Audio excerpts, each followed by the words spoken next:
Bharatiya Janata party के चश्मे में दो ही नजरिया है, हिंदू और मुसलमान। भारतीय जनता पार्टी इस दिए हुए प्रोटेक्शन की और इज्जत की धज्जियां उड़ाना चाहती है, तो जाहिलों की एक फौज है टॉप टू बॉटम।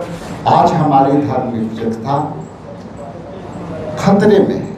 हम इस वक्त बोर्ड बिल को अखिल भारतीय कांग्रेस कमेटी और बिहार प्रदेश कांग्रेस कमेटी घोर निंदा करती है, इसके हम घोर विरोध करते हैं।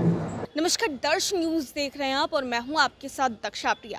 वक्फ बिल अमेंडमेंट को लेकर इन दिनों पूरे देश में घमासान मचा हुआ है। इसी बीच कांग्रेस पार्टी का इस पर क्या स्टैंड है वो तो बताएंगे ही।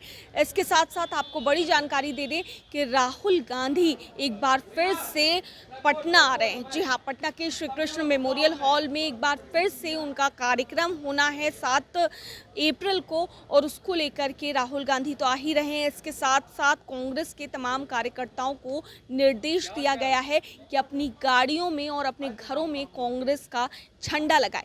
वक्फ बिल पर क्या स्टैंड है कांग्रेस का, इसके अलावा राहुल गांधी जो आ रहे हैं 7 अप्रैल को, उसकी जानकारी किस तरीके से कांग्रेस के प्रदेश अध्यक्ष राजेश कुमार राम हों या फिर बात कर ली जाए शकील अहमद खां, वो देते नजर आ रहे हैं। आइए सुनाते हैं आपको। भारतीय जनता पार्टी और भारतीय जनता पार्टी के विचार में विश्वास करने वाले लोगों ने लाया।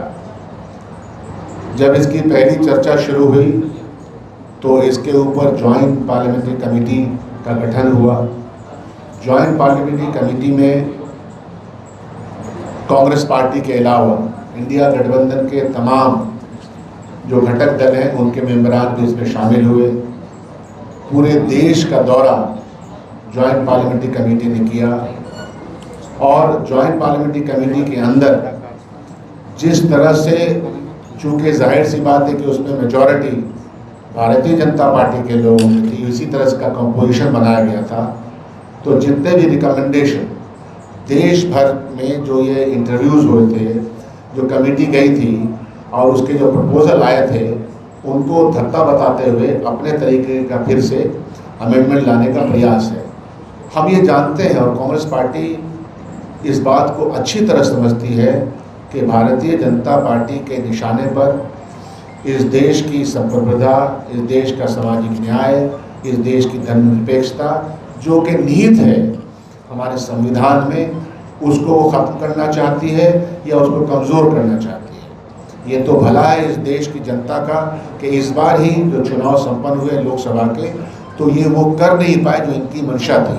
400 पार के नारा के पीछे इनकी मंशा यही थी कि संविधान को किसी तरह से बदल दिया जाए और संविधान में जो प्रोटेक्शन दिए हुए हैं, चाहे वो अल्पसंख्यक समुदाय के हों, चाहे वो दलित समुदाय के हों, चाहे अन्य समुदाय को हों, चाहे महिलाओं को हों, चाहे ट्राइबल्स को हों, उनके दिए हुए प्रोटेक्शन को ख़त्म करके एक ऐसी व्यवस्था कायम की जाए जहाँ सिर्फ और सिर्फ इनका ही राज हो, अधिनायकवाद का राज हो। तो चलिए, इस देश की जनता ने कम से कम इनको यहाँ तक तो लाया कि ये वो कर नहीं पाए। वक्फ बिल के सहारे, पहले तो वक्फ को हमको समझना चाहिए। वक्फ एक उर्दू लफ्ज़ है, इसका हिंदी लफ्ज़ है दान। हमारे पूर्वजों ने किसी भी समुदाय के वो, उन्होंने बहुत सारे दान की भूमि दी है। दान की भूमि के ट्रस्ट बने हैं, मंदिरों के ट्रस्ट बने हैं, गिरजाघरों के ट्रस्ट बने हैं, मस्जिदों के ट्रस्ट बने हैं, कब्रगाहों के ट्रस्ट बने हैं, गौशाला ट्रस्ट में चलता है। तो हमारे बड़े बड़े लोग जिनके पास औलादें भी नहीं होती हैं, जिनके पास बहुत प्रॉपर्टीज़ होती है, तो वक्फ में मतलब दान की भूमि दी गई है और उसमें ये कहा गया है कि इस दानकर्ता ये लिख देता है कि हमारे इस दान की भूमि से हमारे समाज के कल्याण के लिए आप काम करेंगे। और इसी तरह देखिएगा पूरे देश में, जैसा कि मैंने कहा, हर समुदाय के दान में दिए गए जो पैसे हो सकते हैं, ज़मीन हो सकती है, घर हो सकता है, बिल्डिंग हो सकता है, उसके माध्यम से समाज की देखभाल होती है। अगर के लिए कोई भी राज्य की सरकार उसको देखती रहती है। बिहार में तो वक्फ की प्रॉपर्टीज़ पे बहुत सारे स्कूल इसी एनडीए गवर्नमेंट ने अनाउंस किया है। 5 स्कूल का प्रपोजल, 2 स्कूल बन चुका है जो वक्फ की प्रॉपर्टी पे है। तो वक्फ वाले ये कहते हैं कि इतनी बड़ी प्रॉपर्टी है, सरकार चाहे तो उसका इस्तेमाल कर सकती है, लेकिन अधिपत्य जो स्वामित्व है उनके अंडर में रहता है। और ये स्वामित्व इसलिए रहता है कि वो प्रोटेक्शन हमको कॉन्स्टिट्यूशन ऑफ इंडिया ने दिया है। कॉन्स्टिट्यूशन ऑफ इंडिया के आर्टिकल्स आफ्टर आर्टिकल्स ने हमको ये प्रोटेक्शन दे रखा है कि हर समुदाय अपने अपनी प्रॉपर्टीज़ का, अपनी आइडेंटिटी का, अपने रिलीजन का, अपनी भाषा का, अपने क्षेत्रीय अस्मिता का ख्याल करें। इसीलिए आप देखिएगा कि देश भर में ये चाहे वो ट्राइबल बेल्ट हो, चाहे वो कोई और क्षेत्र हो, तो भाषा को लेकर के हो, हर चीज़ के लिए प्रोटेक्शन हमको, हमारा संविधान इतना पावरफुल है। और धर्मनिरपेक्षता शब्द उसके साथ ही जुड़ा हुआ है कि ये हर समुदाय के लोगों को प्रोटेक्शन देता है। आज भारतीय जनता पार्टी और ये एनडीए गठबंधन इस प्रोटेक्शन को इन किन प्रकार ख़त्म करना चाहती है। तो जैसा कि मैंने कहा कि जीपीसी बनी, ज्वाइंट पार्लियामेंट्री कमेटी में तमाम सदस्य थे, और कांग्रेस पार्टी ने, ये बात बहुत ज़रूरी है उन लोगों के लिए जो ऐसा समझते हैं कि कांग्रेस पार्टी कुछ नहीं करती है। कुछ लोग आरोप भी लगाते हैं, उनका आरोप सर आँखों पर, लेकिन सच्चाई ये है कि कांग्रेस पार्टी पार्लियामेंट के अंदर, कांग्रेस पार्टी विधानसभा के अंदर, तमाम हिंदुस्तान की विधानसभाओं के अंदर, पार्लियामेंट के अंदर और बाहर इस बिल के खिलाफ प्रोटेस्ट करती रही है, और वो न्याय संबद्ध बात करती रही है अपने तमाम सहयोगी दलों के साथ। तो एक तो बहुत ही क्लैरिटी है कि वक्फ बिल के ऊपर कांग्रेस पार्टी बहुत ही क्लैरिटी से, और ये वक्फ बिल को आप ये नहीं देखें, क्योंकि भारतीय जनता पार्टी के चश्मे में दो ही नज़रिया है, हिंदू और मुसलमान, संविधान में, और कांग्रेस पार्टी के नज़रिए में हिंदुस्तान के बहुलतावादी देश में बहुल जो मेजॉरिटी कम्युनिटी है उसके सामने भी यही भाईचारा है, यही प्रोटेक्शन की इज्जत है।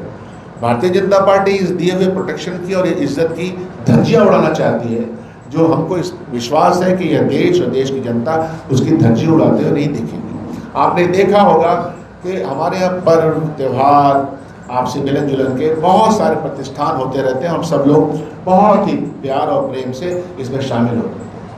कल हमने देखा कि बिहार के एक मंत्री हैं, आजकल भारतीय जनता पार्टी के मंत्री, अक्सर मंत्री को देखता हूं तो कोई ऐसा बयान दे दो कि वो चर्चा का विषय बन जाए। तो जाहिलों की एक फौज है, टॉप टू बॉटम डिग्री छुपाने वाले लोगों की एक फौज है। तो वो फौज न तो देश का इतिहास समझती है, न तो देश की सामाजिकता समझती है, न तो देश की सामाजिक जो समरसता है, जो वसुधैव कुटुंबकम की परिकल्पना है उसको समझती है, तो वो बयान देते रहते हैं। इसलिए इस प्रेस कॉन्फ्रेंस के माध्यम से हम तमाम लोग, हमारे मदन मोहन झा जी हमारे पूर्व अध्यक्ष भी हैं, हमारे सीएलपी के लीडर हैं, हमारे अध्यक्ष जी को आपने सुना, पासी जी हैं जो घूम करके बिहार में जो दायित्व इनको मिला है बहस सेक्रेटरी के, वो अपना काम कर रहे हैं, राठौड़ जी के साथ आपका संबंध है। तो वक्फ अमेंडमेंट बिल को हम पुरजोर तरीके से जिस रूप में पार्लियामेंट में लाने का प्रयास हो रहा है उसकी हम मुखालफत करते हैं, सड़क पे करते हैं, बाहर करते हैं, पार्लियामेंट के अंदर करते हैं। दूसरी बात यह भी है कि वक्फ के मामले में लगता है कि लोगों को बहस नहीं, कोई भी प्रॉपर्टी वक्फ नहीं हो सकती। वक्फ किया हुआ, जो दान किया हुआ प्रॉपर्टी है वही वक्फ में आता है। आज भी मैं अपनी प्रॉपर्टी को, आप अपनी प्रॉपर्टी को दान करना चाहे तो कौन रोक सकता है? और दान करता ये लिख सकता है कि हमारे इस दान किए हुए प्रॉपर्टी का इस्तेमाल इन कामों में होगा। ये न्याय संबद्ध भी है और हमको कॉन्स्टिट्यूशन इसका राइट देती है। तो आप कॉन्स्टिट्यूशन राइट को स्टाइफल करना चाहते हैं, गला घोटना चाहते हैं, जो लोग भी विश्वास करते हैं सामाजिक एकता और सामाजिक न्याय में, वो इसको मानेंगे नहीं। तो इसीलिए और एक प्रश्न है जो बिहार की सो कॉल्ड एनडीए है, एनडीए में 3 घटक दल रोज़ा इफ्तार का दावत कर सकते हैं, ज़रूर करें, वो उनका व्यक्तिगत है, मैं उसके पक्ष में रहता हूँ, जो रोज़ा इफ्तार करें कोई दिक्कत नहीं है। लेकिन कहना ये है कि आप वक्फ बिल के ऊपर आपकी क्लैरिटी क्या है? आप सपोर्ट कर रहे हैं भाजपा के सरकार को, तो हम जानते हैं कि आपका स्पष्ट रुख है, लेकिन आप एम्बिग्यूटी में क्यों बात करते हैं? कल मैं देख रहा था बिहार के एक मंत्री जी का बयान, एम्बिग्यूटी में बात मत कीजिए। वक्फ अमेंडमेंट बिल पार्लियामेंट में यस और नो में बात होती है। पासवान जी की पार्टी, मांझी जी की पार्टी, इन तीनों को सफाई से बोल देना चाहिए। हम ये समझते हैं कि वो भारतीय जनता पार्टी के साथ मिल जाए, और जब भाजपा के साथ मिल जाते हैं तो वो और ज़्यादा मजबूती से उनको लगता है कि भाजपा का सपोर्ट करना पड़ता है, कोई पद वगैरह की भी ज़रूरत पड़ती है शायद। तो इसलिए या तो ये स्पष्ट करें और नो तो नो बोलें, इसमें क्या दिक्कत है। आप गए हैं भाजपा के आइडियोलॉजी के साथ, आप गोडसेवादियों के साथ गए हैं। हम बापूवादी लोग हैं, हम बापू के सम्मान में जीते और मरते हैं, वो गोडसे के सम्मान में जीते और मरते हैं, उसका प्रचार करते हैं, ये तो सर्वविदित है। तो इसलिए गोडसेवादी लोग गोडसेवादी के साथ रहें, सलामत। हम बापू के अनुयायी हैं, कांग्रेस पार्टी, हम उनके साथ रहना चाहते हैं और देश की जनता उनके साथ रहना चाहती है। तो इसीलिए प्रेस वार्ता है कि वक्फ बिल कांग्रेस पार्टी जिस रूप में भारतीय जनता पार्टी और एनडीए लाना चाहती है, उस रूप में हम इसको बिल्कुल नहीं चाहते हैं। किसी भी बिल के ऊपर कोई चर्चा हो सकती है, कोई कमी है तो उसकी बात हो सकती है, लेकिन इसमें जो प्रावधान दिए गए हैं वो कंप्लीटली एंटी कॉन्स्टिट्यूशनल है, जिसको जो नाकाबिले बर्दाश्त भी है, नाकाबिले फरामोश भी है। स्वागत करता हूँ कि आप लोग हमेशा लोकतंत्र के चौथे खंभे के नेतृत्व करता है और हम जनता के हित के लेकर के लोकतांत्रिक पार्टी है। हमारे वो आपके बीच का जनता के प्रति दायित्व बड़ी है, तो मैं धन्यवाद देता हूं कि आप लोग हमेशा सजगता से जनता की आवाज़ उठाते रहते हैं और बीच बीच में हम लोगों को भी, विपक्ष को भी जो है आईना दिखाते रहते हैं, उसके लिए मैं स्वागत करता हूँ। आप जैसा कि जानते हैं, मैं लंबी ताकीर में नहीं जाऊंगा, लेकिन कुछ संक्षिप्त में मैं बातें रखता हूँ। जिस तरह से संविधान के मूल्यों जो बाबा साहब भीमराव अम्बेडकर ने दिया था, उसमें सबसे बड़ा मूल्य था धर्मनिरपेक्षता। आज हमारी धर्मनिरपेक्षता खतरे में है।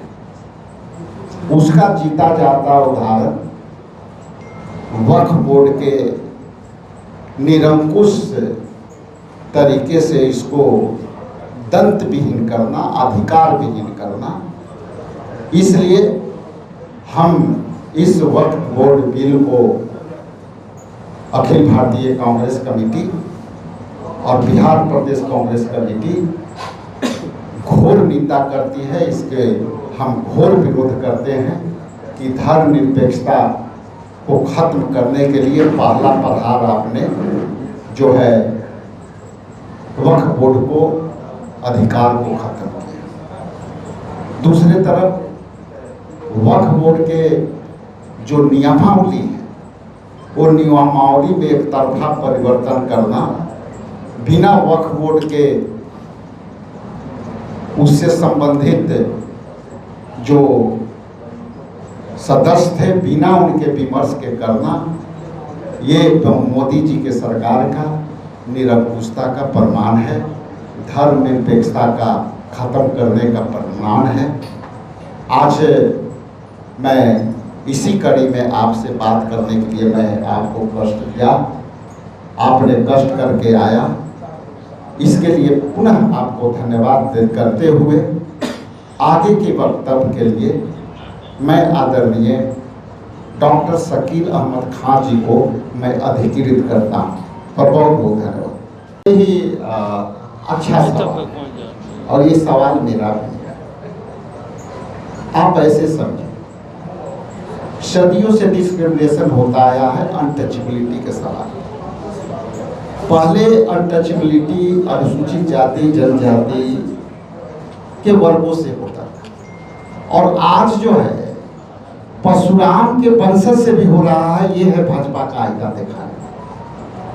तो अनटचेबिलिटी तो पहले दलित से होता था, और परशुराम के वंशज से हो रहा है। ये तो भाजपा से सवाल आपको पूछनी चाहिए। हो गया, थैंक यू, धन्यवाद। राजेश जी, एक सवाल है आपसे। राजेश जी, अभी तेजस्वी के मुद्दे पर आपके पार्टी में दो फ्रंट है। अखिलेश जी बोल रहे हैं नहीं बने, क्या सच है? सही से लिखा नहीं रहे तो नहीं, पुनः आप सबका स्वागत। ब्रेक के बाद दूसरा स्वागत। मैं पुनः एक आपके बीच अपनी बातें रखना चाहता हूं जो ऑर्गेनाइजेशन से संबंधित है, और हम जो आगे के कार्यक्रम, कई बार आप लोगों का सवाल आते हैं कि भाई आगे कैसे कार्यक्रम करें, तो हम लोग कार्यक्रम का लगातार मॉनिटरिंग भी चल रही है। रात भर हम यहाँ 12 बजे रात तक में बैठ करके इसका मॉनिटरिंग कर रहे हैं। तो ये जो अभी है, हम लोग एक कार्यक्रम लॉन्चिंग कर रहे हैं। उस कार्यक्रम के नाम है कि कांग्रेस झंडा घर घर, हर घर में कांग्रेस के झंडा हो। हमारे कार्यकर्ता हर घर पर झंडे लगाएंगे और पूरे गांव में जो कांग्रेस समर्थित लोग हैं उनसे संपर्क कर एक झंडा उनसे अनुरोध करेंगे अपने गांव में, जिला में, कस्बा में, ब्लॉक में, और हर घर पर झंडा हम लोग कांग्रेस के लहराने का काम, एक प्रस्ताव आया है। दूसरा है कि हर कांग्रेसी अपने गाड़ी में अपना पार्टी का झंडा लगा करके चलेंगे।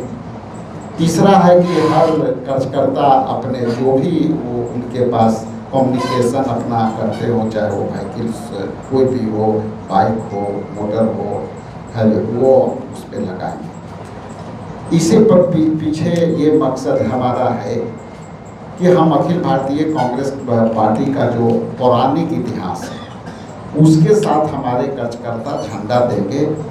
तो हमारा जो विरासत है आज़ादी से लेकर, वो आज़ादी से लेकर अब तक के विरासत के हम लोग बात करेंगे।